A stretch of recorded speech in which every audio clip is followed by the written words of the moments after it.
أعوذ بالله من الشيطان الرجيم. بسم الله الرحمن الرحيم. يا أيها المزمل قم الليل إلا قليلا نصفه أو انقص منه قليلا أو زد عليه ورتل القرآن ترتيلا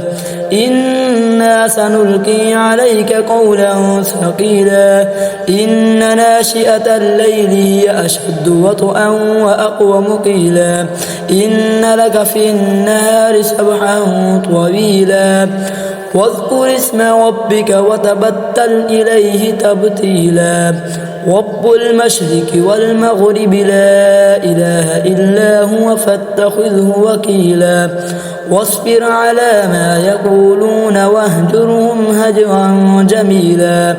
وذرني والمكذبين أولي النعمة ومهلهم قليلا إن لدينا أنكالا وجحيما وطعاما ذا غصة وعذابا أليما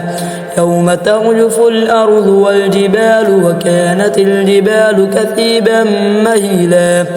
إنا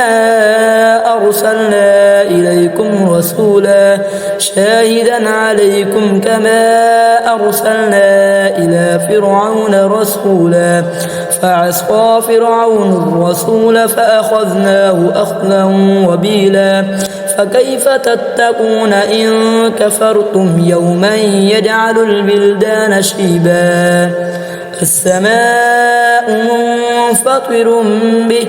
كان وعده مفعولا إن هذه تذكرة فمن شاء اتخذ إلى ربه سبيلا